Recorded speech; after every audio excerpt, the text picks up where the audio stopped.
Cela fait un moment que je suis assise dans un train. Dans ce train, j'ai la même place, le même siège depuis le début du voyage. Avant, il était si grand et si douillet que je pouvais m'y allonger en boule. À l'aise et protégée, je ne portais pas attention au reste. Mais demain j'ai 20 ans. Et le siège n'est plus si grand. Je suis obligée de me tenir droite et de fixer l'extérieur. Et depuis quelques années, je me suis rendu compte que ce train allait très vite, si vite que l'extérieur apparaît flou, brusque et hostile. Et si, enfant, le reste défilait en me laissant insouciante, à 20 ans, je suis obligée de m'inquiéter. Car on est vraiment à la pointe de l'histoire. On ne sait pas du tout ce qui nous attend dans le futur, on n'a pas la certitude que tout se passera bien. C'est excitant, mais au fond, ça fait aussi un peu peur. Ces paroles ne sont pas les miennes, mais celles de Jack Jr., un personnage d'un de mes dessins animés préférés, Adventure Time. Je retiens de ces paroles sans doute enfantines une idée que je partage avec Jack Jr. L'incertitude de l'avenir. Cette incertitude qui plane sur le demain de chacun d'entre nous. Et pourtant, on arrive à me demander... Mais toi, tu veux faire quoi demain? Dans quoi tu veux investir? À qui tu veux faire confiance? Alors tout s'enchaîne dans ma tête. Le développement durable, les ours polaires, la parité, la précarité, les enfants qui n'ont jamais voyagé. À qui donner? Puis-je donner? J'aimerais crier stop. J'aimerais ordonner à ce train de s'arrêter. Je veux qu'il s'arrête avant qu'il rencontre l'obstacle de trop. Et que projeté à grande vitesse, il finisse par se cracher. Alors, je me demande si à 20 ans, pour vous aussi, la vie allait trop vite.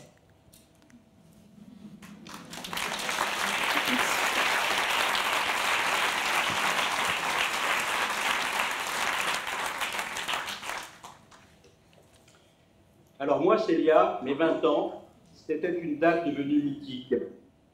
Mai 68. Et oui, je suis un baby-boomer. Cette appellation, initialement très positive, car elle était porteuse d'espoir, de reconstruction, elle s'est petit à petit entachée de reproches, et sans doute à juste titre, on va y revenir. Mais restons sur mai 68. Issu d'une famille lyonnaise, de petits industriels de la soierie, je suis alors en école de commerce, en grande banlieue parisienne. La société est restée particulièrement traditionnaliste. Je vous en donne un petit exemple. J'habite la résidence de l'école, encore totalement masculine. Lorsqu'une jeune fille vient nous rendre visite, elle doit remplir le grand livre avec son nom et cette rubrique magnifique « Motif de la visite ». Jacques Higelin, que vous connaissez tous, a réalisé dans l'école un film qu'il avait appelé « Les Enchaînés ». Alors bien sûr, mai 68 a fait passer un formidable vent de liberté sur cette société à peine sortie des traumatismes de la guerre. Les slogans de l'époque l'illustrent à l'envi. Sous les pavés la plage, faites l'amour pas la guerre, je ne veux pas perdre ma vie à la gagner, il est interdit d'interdire, et puis le fameux CRS-SS que d'aucuns ne renieraient pas aujourd'hui. Mai 68, temps d'incertitude, où nous pensions tous détenir les vérités qui allaient faire changer la société. Mais la réalité, il faut bien le dire, n'a pas été au rendez-vous de nos certitudes. Certes, les décennies qui ont suivi ont bien vu se concrétiser d'importantes avancées sociales. L'abolition de la peine de mort, le droit à l'avortement, le développement du monde associatif, le progrès scientifique et médical, et puis ce qu'on pourrait peut-être appeler les belles années de l'État-providence. Mais ces mêmes décennies affichent de très graves échecs dans plusieurs domaines fondamentaux. la décolonisation, la cohésion sociale, les inégalités, le vivre ensemble, et puis bien sûr, le grand accent de toutes ces décennies, le changement climatique. Alors pourquoi ces lourds échecs générateurs de la terrible fracture sociale actuelle? Sûrement par manque de vision à moyen et long terme de ma génération. Sûrement par excès d'individualisme, la furia collective de mai 68 s'étant rapidement noyée dans la recherche de plaisir et de bonheur exclusivement personnels. De ce constat naît l'idée que les certitudes sont vaines si on ne construit pas par derrière. En conclusion de son beau livre Les enfants du vide, Raphaël Glucksmann a écrit « Si nos aînés ont vécu dans un monde saturé de dogmes et de mythes, nous sommes nés dans une société vide de sens. Leur mission était de briser les chaînes, la nôtre est de retisser des liens et de réinventer le bien commun. Contrairement aux certitudes qui ne servent à rien si on ne s'en occupe pas, l'incertitude est par nature dynamique, motivante, créatrice et constructive. Elle pousse à la réflexion, puis à l'action. Ce que, fort de trop de certitudes, nous n'avons pas su faire, vous, Célia, et votre génération, avec vos incertitudes, vos doutes, vous saurez le faire. » J'aime beaucoup une chanson de la grande chanteuse Anne Sylvestre, « J'aime les gens qui doutent ». Eh bien, moi aussi, j'aime les gens qui doutent.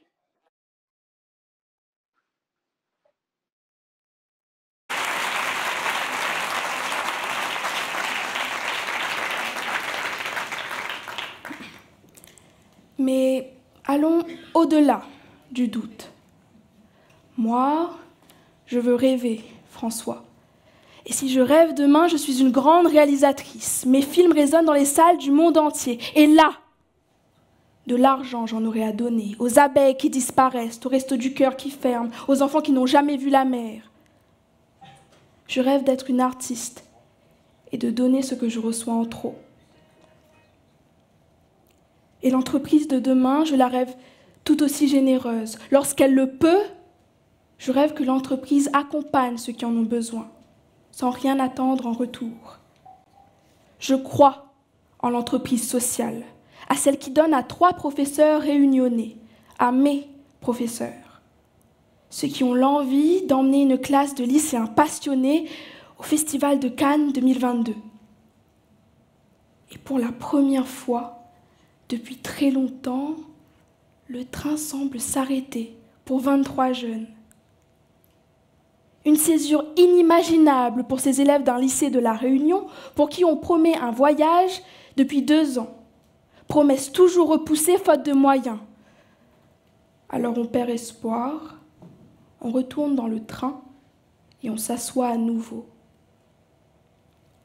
Jusqu'à ce que l'un des profs nous annonce que le voyage a finalement été financé par une femme au nom étrange, Madame la Philanthropie. Eh bien, merci, la philanthropie. Car même si ça peut paraître petit pour certains, de réaliser le rêve de 23 élèves, vous avez fait le pari de nous accompagner. Vous avez permis à ceux qui le pouvaient le moins de partir et vous avez permis à une jeune fille de continuer à rêver.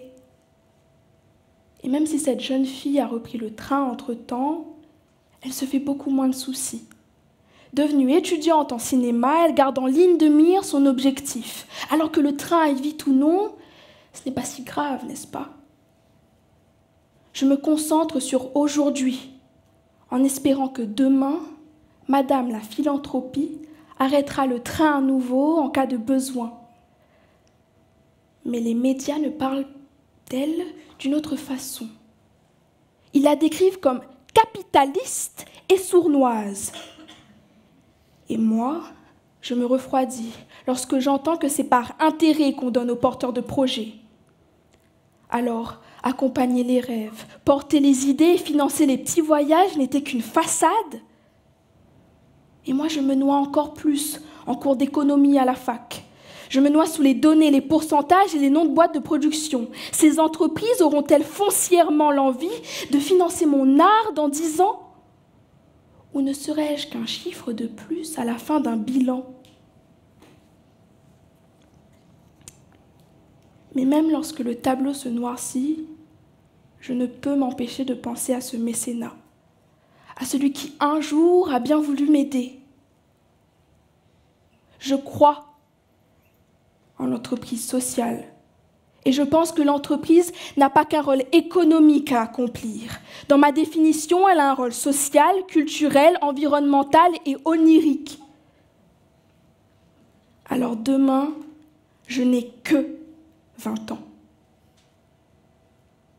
On me demande de m'inquiéter pour demain, mais s'il vous plaît, laissez-moi vivre mon présent. Alors je te le demande à toi, l'entreprise. Tendras-tu la main à la jeunesse, aux rêves et au social de demain?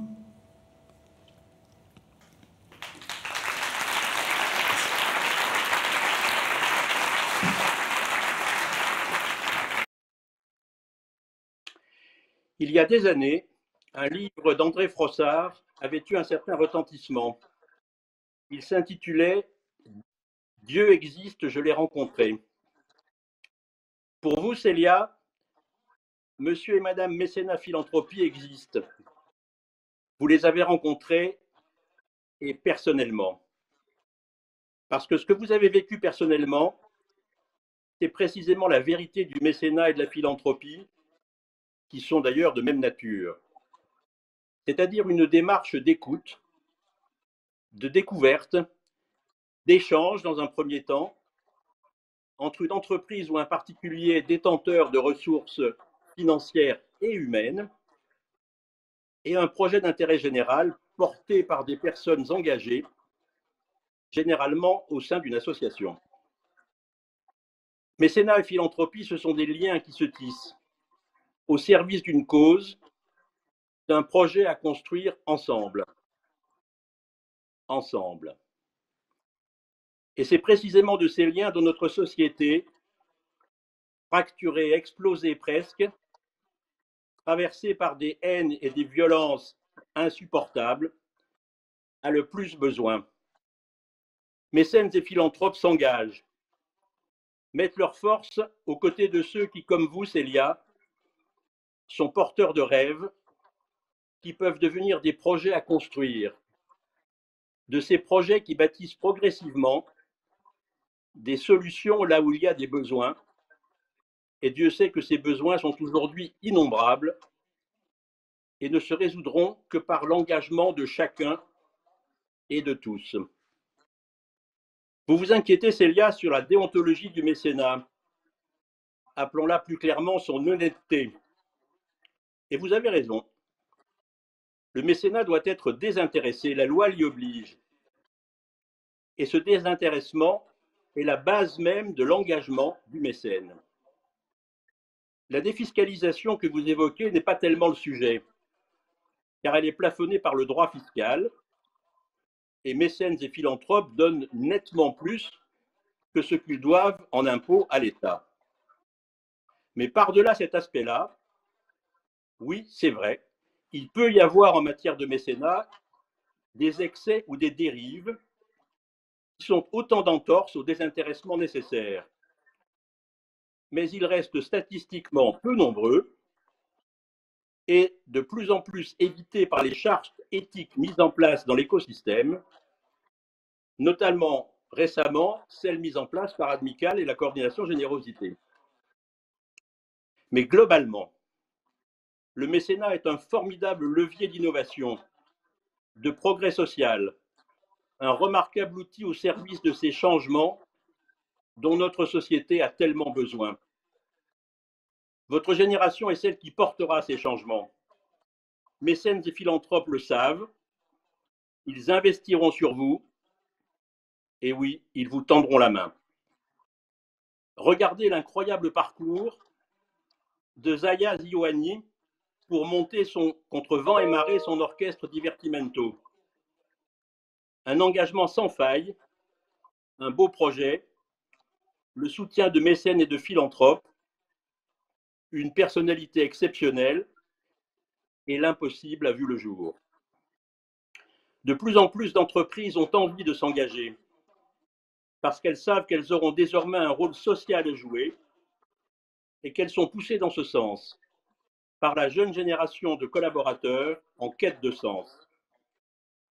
Et la puissance publique, trop longtemps aveugle ou indifférente à cette volonté d'engagement du secteur privé dans l'intérêt général, se rallie à ces partenariats devenus indispensables. Nous l'avons entendu tout à l'heure dans les propos d'Olivia Grégoire ou dans ceux qui viennent d'être tenus à la table ronde sur la déontologie. Nous ne construirons un meilleur vivre ensemble que par l'engagement de toutes les parties prenantes au bien commun, de l'État aux simples citoyens que nous sommes tous. Alors montez dans votre TGV Célia, engagez-vous sans aveuglement, mais dans la confiance en vous et la confiance dans les autres. Embarquez Célia, la société a besoin de vous. Merci beaucoup. Merci beaucoup. Je pense qu'on peut applaudir une nouvelle fois nos deux intervenants. Bravo.